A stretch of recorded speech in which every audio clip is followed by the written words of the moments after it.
Good evening everyone. तो हमारे उस सीरीज़ में जो दूसरी कंपनी है, अ, मतलब पीएम की कुसुम स्कीम जो है उसकी जो मेजर बेनिफिशरी है और जो लिस्टेड स्पेस में रिसेंटली इस कंपनी का आईपीओ आया है, इस कंपनी के बारे में डिस्कस करेंगे। इसका नाम ओसवाल पंप्स है, जो कि आपने देख ही लिया होगा। तो अब जो इसका बिज़नेस मॉडल है वो ऑलमोस्ट देखा जाए तो शक्ति पंप जैसा ही है। तो इस कंपनी, अगेन ये कंपनी भी क्लेम करती है कि लाइक मतलब ये 100% ऑलमोस्ट बैकवर्ड इंटीग्रेटेड है। अब बैकवर्ड इंटीग्रेटेड होने का मतलब क्या है? तो जैसे जो पंप्स के स्ट्रक्चर है, पंप्स के अंदर जो बहुत सारे पार्ट लगते हैं, जैसे कि फ्रीक्वेंसी ड्राइव्स होती है जो उसकी स्पीड कंट्रोल करता है, जो माउंटिंग स्ट्रक्चर्स है, जो मतलब जिससे ज़मीन से वो सोलर पैनल खड़ी होती है ऊपर, और उसके ऊपर जो सोलर मॉड्यूल लगना है। अब सोलर मॉड्यूल है तो सोलर मॉड्यूल भी ये लोग खुद बनाते हैं। अब जब मैं ये कह रहा हूँ कि ये लोग खुद बनाते हैं, तो इसका मतलब है बेसिकली उसकी असेंबली करते हैं। ठीक है। अब उसमें जो, लेकिन जो उसमें जो सेल्स लगी है वो, अब उसमें वहाँ पे गवर्नमेंट का मैंडेट है कि वो डीसीआर रिक्वायरमेंट को फुलफ़िल करे। डीसीआर मतलब क्या होता है? Domestic content requirement. तो उसके बाद जो मतलब बेसिकली इंडिया की जैसे कंपनी है, वाडीज़ हो गया, अडानी हो गए, प्रीमियर है, जुपिटर नाम की कंपनी है, तो ये सारे जो कंपनीज़ हैं वो इंडिया में सेल्स मैन्युफैक्चर करता है, सोलर सेल्स मैन्युफैक्चर करता है। तो जब अब इसके ऊपर प्रोसेस समझ लेते हैं कि ये काम कैसे करता है। तो जब सनलाइट सोलर मॉड्यूल्स पे गिरती है तो वहाँ पे वो बेसिकली जो सिलिकॉन्स की, जो उसके ऊपर सोलर सेल्स लगी होती है, उसके वाया वो इलेक्ट्रॉन्स की फ्लो होती है, और this is how electricity is produce. और वो इलेक्ट्रिसिटी आपके पंप पे जाती है, और पंप फिर वो आपकी मतलब वाटर को पंपिंग करता है, और उससे आपके खेतों में इरिगेशन होता है। सो this is what the method of, मतलब यही पीएम कुसुम का कंपोनेंट भी है। तो सरकार यही करना चाह रही है कि पहले क्या होता था कि जितनी भी सोलर पंप्स लगी है वो आपकी ग्रिड से इलेक्ट्रिसिटी आती थी। अब इसमें इशू क्या होता था कि भारत के जो छोटे छोटे गांव हैं वो तो आपकी ग्रिड से कनेक्टेड नहीं है। तो अब जैसे देश में अब गवर्नमेंट ने क्या देखा कि सोलर्स, जो आपका इंडिया में बेसिकली जो रिन्यूएबल का भी रिवॉल्यूशन चल रहा है एक तरह से, जो पूरी जो शिफ्टिंग है थर्मल एक्चुअली शिफ्टिंग नहीं है, बट स्टिल बेसिकली जो नई सप्लाईज आ रही है वो आपकी रिन्यूएबल से आ रही है। तो गवर्नमेंट ने देखा कि इसको एक तरह से, एक इस मेथड से आप जितने भी इंडिया में सोलर पंप्स हैं, मतलब करोड़ों में सोलर पंप्स हैं, इसको आप सोलराइज़ कर सकते हो। और इसका एक और फ़ायदा क्या होगा, जैसे कंपोनेंट सी है, तो उसके बाद जो आपकी जो सोलर पैनल्स है ना, अब आपकी जो सन जो है वो पूरे दिन भर तो रहती नहीं है। ठीक है। तो बेसिकली क्या है, आप दोपहर में सनलाइट से आप सोलर पंप बनाइए, और जब आपको रिक्वायरमेंट नहीं है उसकी, तो वही जो इलेक्ट्रिसिटी जो है वो आपके ग्रिड में चली जाएगी। तो बेसिकली इसको प्रोज्यूमर कंसेप्ट कहते हैं। मतलब जो कंज्यूमर है वो सिर्फ कंज्यूमर ना रह के वो उसको सेल भी कर सकता है, मतलब जितनी उसकी रिक्वायरमेंट है वो तो लेगा ही लेगा, but at the same time उसको सेल भी करेगा। तो इससे बेसिकली क्या हुआ, इससे गवर्नमेंट का भी फ़ायदा है। गवर्नमेंट का फ़ायदा क्यों है?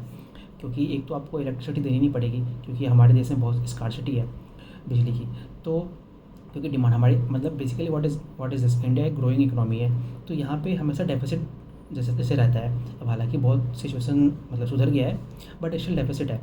तो इससे गवर्नमेंट को भी फ़ायदा है। और मतलब और दूसरा क्या है, यहाँ पे जो गवर्नमेंट का जो रिटर्न पीरियड होता है, लाइक आपने कोई अगर ये लगाया, पूरी जो सोलर पंप लगाई, तो उसका जो रिटर्न पीरियड है लगभग वो टू से थ्री ईयर्स का होता है। तो इसलिए ये एक मतलब अच्छी स्कीम है। जैसे कि अगर आप देखेंगे जो बाकी स्कीम्स होती है, जो बेसिकली कंजम्पशन के लिए दी जाती है, जैसे मनरेगा वगैरह हो गया, या फिर और जो फ्री में खाने दिए जाते हैं, फूड वाली स्कीम्स होती है, उससे ये मच बेटर स्कीम है।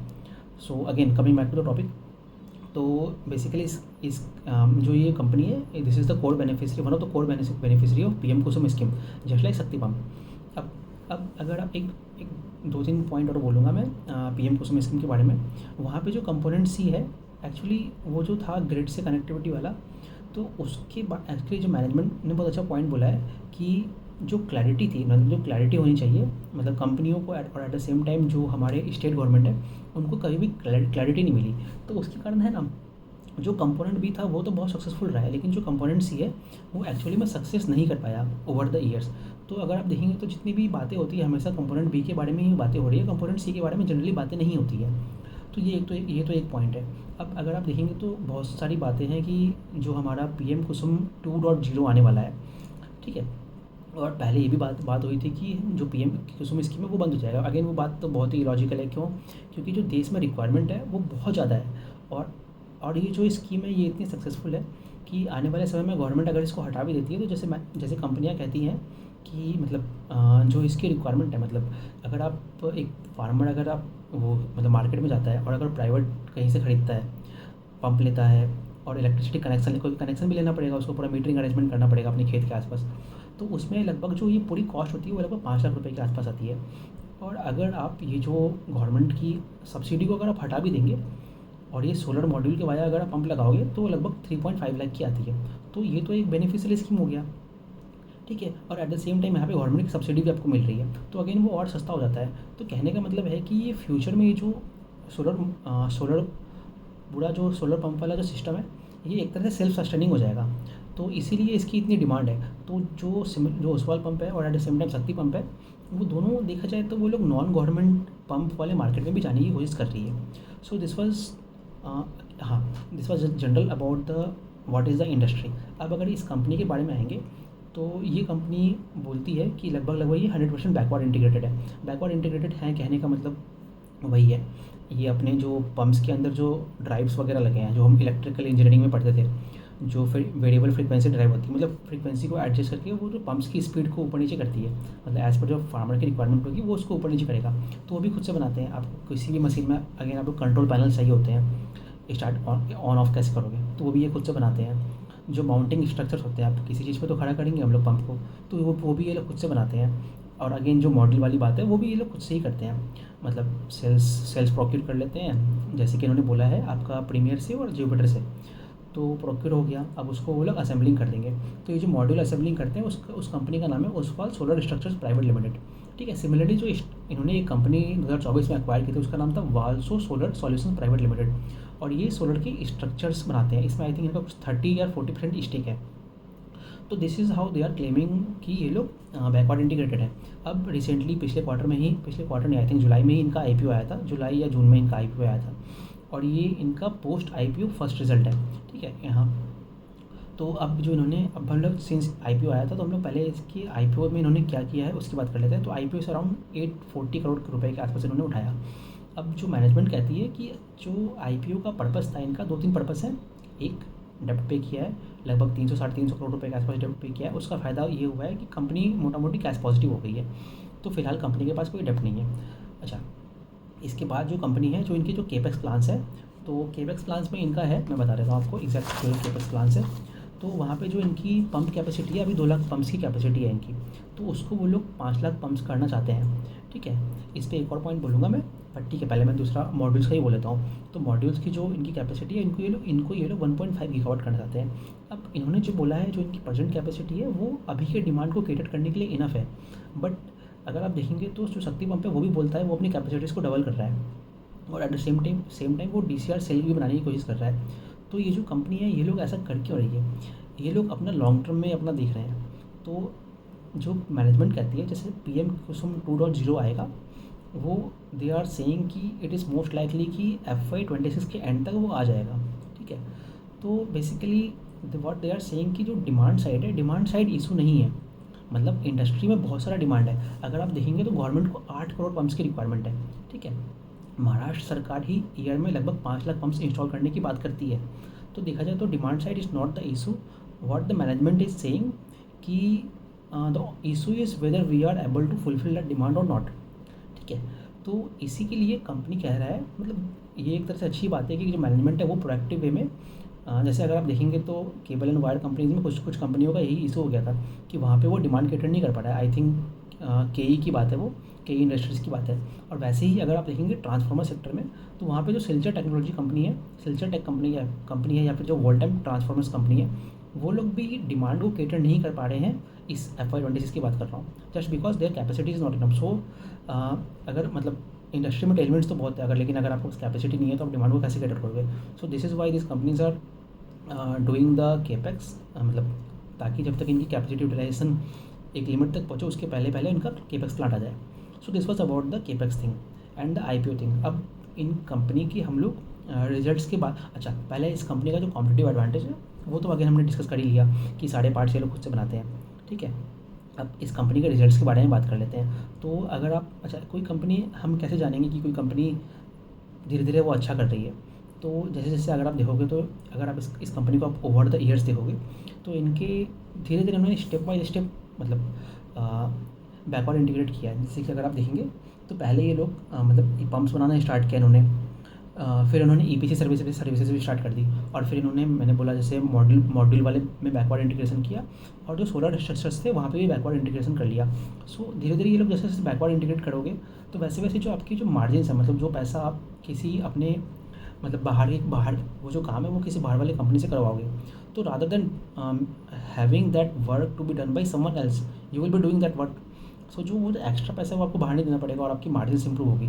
तो अगर आप पिछले 3 या 4 साल का देखोगे इनका, तो कंटिन्यूसली इनका लाइक FY 22, 23, 24, 25 से मार्जिन इनका इंप्रूव ही हुआ है, मतलब लाइक 18, 22, 25 इस तरह से नंबर्स। और अगर प्रेजेंटली आप देखोगे तो ये लगभग 27 से 29% के बीच में इनका मार्जिन्स है। तो और अगर आप शक्तिवंश से इसको कंपेयर करोगे तो वहाँ पे उसका मार्जिन्स लगभग 23-24% के आसपास है। तो ये शो करता है कि कंपनी डायरेक्शनली मार्जिन्स को इम्प्रूव करते हुए आगे बढ़ रही है। हालांकि कि मैनेजमेंट ने FY 26 के लिए यही बोला है कि हम, ऐसा नहीं है कि यहाँ से मार्जिन्स बहुत ज़्यादा बढ़ने वाला है इनका, बट इन्होंने यही बोला है कि हम जो मार्जिन्स है उसकी भी प्रोफाइल को इसके आसपास ही रखेंगे। तो ये तो होगी मार्जिन प्रोफाइल में the advantage they are getting because of the backward integration. At the same time अगर आप इनका टॉप लाइन देखोगे तो इस क्वार्टर में आई थिंक 30 से 40% के बीच में इनका टॉप लाइन ग्रो किया है। और अगर पिछले कुछ ईयर्स का अगर आप CAGR देखोगे तो वो ईजिली ग्रेटर देन 50% के आसपास है। सो जैसे अभी इनका इस क्वार्टर में 36% के आसपास है, और जो पैट पे है वो भी आपका 48% के आसपास है, मतलब ऑपरेटिंग लेवरेज मिल रहा है इन कंपनी को। अब जो इनकी मार्जिन है इस पर एक और पॉइंट बोलूँगा। तो अगर जैसे इस तरह की जो कंपनियाँ होती है यहाँ पे जो मार्जिन प्रोफाइल है वो हमें जनरली क्वार्टर ऑन क्वार्टर उतना अच्छा पिक्चर देगा नहीं, क्योंकि जो जो इनके रॉ मटेरियल होता है, जैसे कि अगर आप स्ट्रक्चर लगा रहे हो तो स्टील की होगी, तो steel is a commodity, like जो माइल्ड स्टील वगैरह जो होती है तो उसकी प्राइसेस ऊपर नीचे होते रहती है। तो और जो दूसरा जो आपकी जो सेल्स है उसकी भी प्राइस फ्लक्चुएशंस होती है। तो basically what I am trying to say कि जो मार्जिन प्रोफाइल है वो थोड़ी क्वार्टर ऑन क्वार्टर ऊपर नीचे हो सकती है, बट अगर आप कुछ क्वार्टर के बाद देखोगे ईयरली बेसिस पे, तो जैसे कंपनियाँ कहती हैं कि वो स्टेबलाइज हो जाती है। सो this is all about the margin profile. Okay, backward integration की बात कर ली, मार्केट से। अच्छा हाँ, तो एक और छोटा सा पॉइंट बोलूँगा, PM कुसुम जो 2.0 वाली स्कीम है। तो अभी मैनेजमेंट ने कहा कि रिसेंटली कुछ वीक्स या फिर कुछ दिनों पहले गवर्नमेंट के साथ स्टेक होल्डर्स की कुछ मीटिंग हुई थी। तो उसमें इसमें 2 पॉइंट है। एक तो मतलब जो सेंट्रल गवर्नमेंट है वो इतना डिमांड देख रही है, तो उन्होंने ये बात कही है कि जो स्टेट्स हैं आपकी जितनी रिक्वायरमेंट है पम्प्स वगैरह की, या फिर in what way you want this scheme to be, जैसे कि कंपोनेंट C वाला जो फैक्टर है वो पहले इशू रहा था, जैसे मैंने अभी डिस्कस किया था। तो ताकि जो नई स्कीम आए उसमें ये सारे इशूज़ नहीं हो, तो इन सभी को सॉल्व करने के लिए स्टेट से सजेशंस मांगे गए हैं, उनकी कितनी पम्प्स की रिक्वायरमेंट है वो मांगा गया है, ठीक है। और एट द सेम टाइम, अच्छा पहले इसी बात है, तो ऐसा ये क्यों मांगा गया है? अगर आप मतलब अगर सेंट्रल गवर्नमेंट के पास ये सारे पैरामीटर्स पहले से होंगे तो कितनी बड़े स्केल पे उस स्कीम को लाना है वो उनके लिए लाना ईजी हो जाएगा। एट द सेम टाइम कितना आउटले करना है, लाइक वो होता है ना 500 करोड़ का करना है, 1000 करोड़ का करना है, 2000, 3000, 5000, कितने करोड़ का आप सब्सिडी प्लान करोगे उसके अकॉर्डिंग। तो वो सारी चीज़ें अगर उसके लिए हमें इनपुट डेटा चाहिए, सो दिस इज़ उन्होंने मांगा है ताकि जल्दी से जल्दी मिल पाए और क्विकली उस स्कीम को लॉन्च कर पाए। तो ये पहला पॉइंट है। और दूसरा पॉइंट अगर आप देखोगे तो शक्ति पंप ने भी यही बात कही थी कि अगर आप, हालांकि उन्होंने एक्सप्लेन नहीं किया था उस चीज़ को, बट इसलिए अगर आप कई सारी कंपनी ट्रैक करोगे तो एक आइडिया लग जाता है। तो वहाँ पे जो बात थी, उनका भी जो रिसीवेबल डेज था वो भी उन्होंने गाइड किया है कि वो कम हो रहा है और उसको और वो कम करने की कोशिश करेंगे। तो अगर आप इस कंपनी को भी देखोगे तो यहाँ पे अभी इनका रिसीवेबल डेज लगभग 120-130 डेज़ के आसपास है, 126 डेज़ है।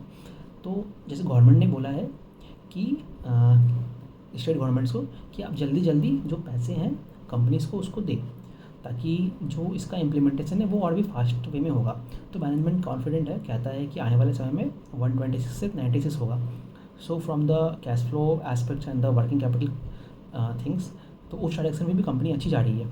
ऑल्दो उसको मैं उतना नहीं देखता हूँ किसी ग्रोइंग कंपनी के लिए, but still even in that parameter ये कंपनी उस एस्पेक्ट में भी अच्छा ही कर रही है।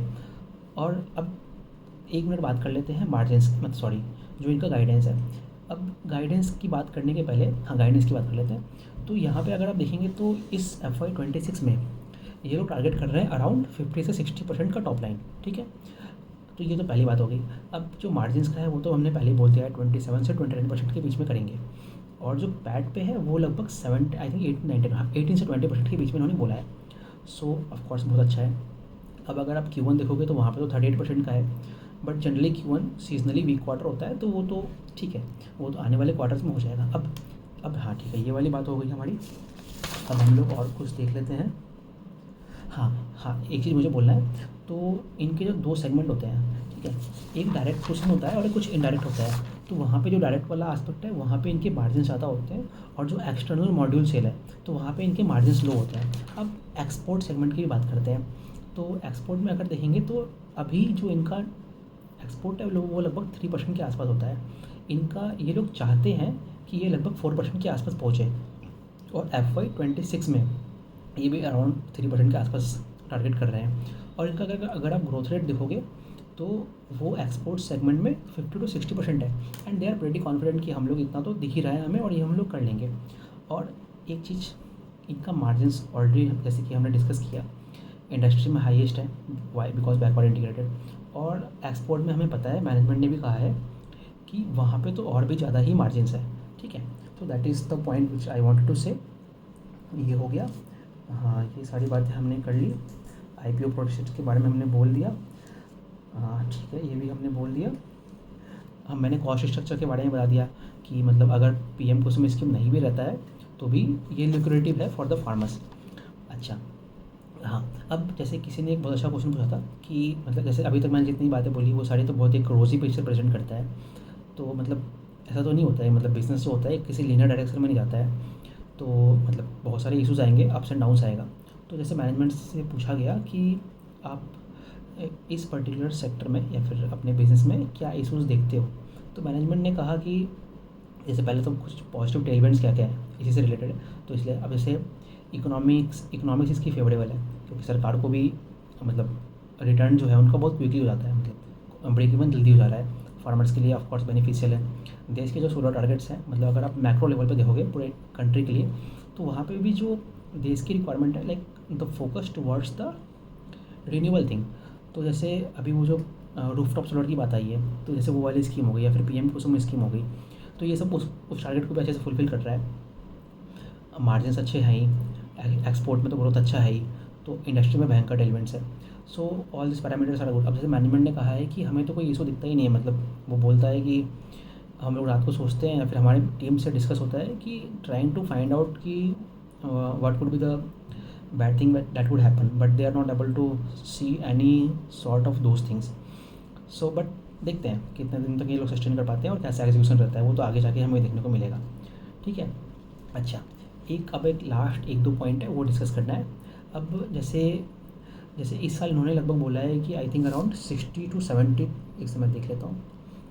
हाँ, इस साल ये लोग जो टारगेट कर रहे हैं, अच्छा जैसे पहले तो इस पर्टिकुलर क्वार्टर की बात करते हैं। इस क्वार्टर में इन्होंने लगभग 56,000 के आसपास पम्प्स इन्होंने दिया है, लाइक बेचा है, इंस्टॉल किया है। इंस्टॉल में थोड़ा क्वांटिटी कम रहता है, but this is the pumps which they have delivered.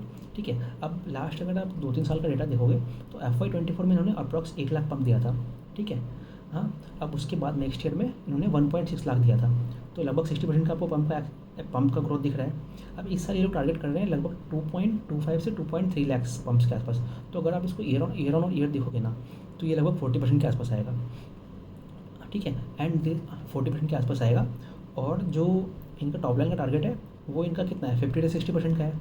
So if you will see the volume growth is कितना, 40%। बट जो आपकी वॉल्यूम प्लस वैल्यू, मतलब दोनों मिला के जो ग्रोथ है वहाँ पे, मतलब सॉरी, जो टॉप लाइन की ग्रोथ है वो लगभग 50 से 60% है। तो ऐसा क्यों हो रहा है? तो अगेन इसमें ये भी बहुत अच्छी चीज़ है, मतलब कैसे बिजनेस को समझना है।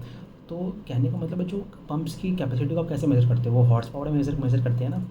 तो आप ये कह सकते हो कि जो इनका जो पंप्स का सेगमेंट है, जो हायर मार्जिन, मतलब या फिर हायर पावर का जो महंगा पंप है वो ज़्यादा बिक रहा है, या फिर उन पंपों में जिनमें ज़्यादा वैल्यू एडिशन हुआ है वो पंप्स की सेल ज़्यादा होगी, विच इज़ अगेन शोइंग एक पॉजिटिव वे में ही, मतलब बिज़नेस की अच्छी डायरेक्शन को ही शो करता है। ठीक है, एक्सपोर्ट की बात हमने कर ली, तो ये सारी चीज़ हो गई। तो ऑलमोस्ट सारी चीज़ें कवर हो गई है। देख लेता हूँ मैं बस और कुछ पॉइंट बचा है क्या। सो ROE इनका even after the capital infusion 40% के ऊपर है, बट अगेन देखते हैं बिजनेस आगे बढ़ेगा तो वो भी मतलब चेंज होगा। So this was all about the business. काफ़ी अच्छे एस्पेक्ट्स हैं अभी तो इसकी कंटिन्यूसली ट्रैकिंग करेंगे और देखते हैं कैसे एग्जीक्यूट करता है। अगर ये लोग एग्जीक्यूट कर पाएगा तो बहुत ही अच्छा है। So this was all about the segment शक्ति पंप जो हमने पार्ट 1 में डिस्कस किया, और ये ओसवाल पंप से जो पार्ट 2 में डिस्कस किया। अब इसके बाद कुछ कंपनी के और भी अच्छे रिजल्ट्स आए हैं, यही करके डिस्कस करेंगे। अभी तो सबसे पहले जिनका लॉजिस्टिक्स का रिजल्ट आया है वो पिछले 2 क्वार्टर से बहुत ही अच्छा कर रहा है, मतलब आफ्टर द मतलब 2 क्वार्टर नहीं, जब से IPO आया, लाइक 3-4 क्वार्टर्स हो गए हैं। तो उसके बाद उसको डिस्कस करते हैं। So thank you very much, this was all about, bye.